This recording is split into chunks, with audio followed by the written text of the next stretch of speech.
Yung naghahanap ng pangtanggal ng bull race, ito yun. Ang size niya is 30, adjustable rinse na 30. Ito kahaba, oh. Ito guys, oh.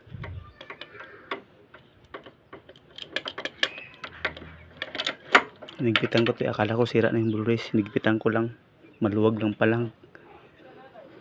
Okay na, nagpitan ko na siya. Adjustable rinse 30mm ang kailangan nyo sa Honda Click. Ma-access nyo na to dito. Palit ng bull race, mag-adjust.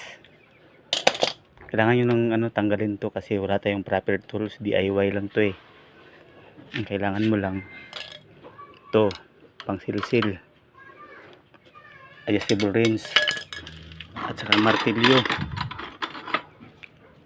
pamukpok sa silsil.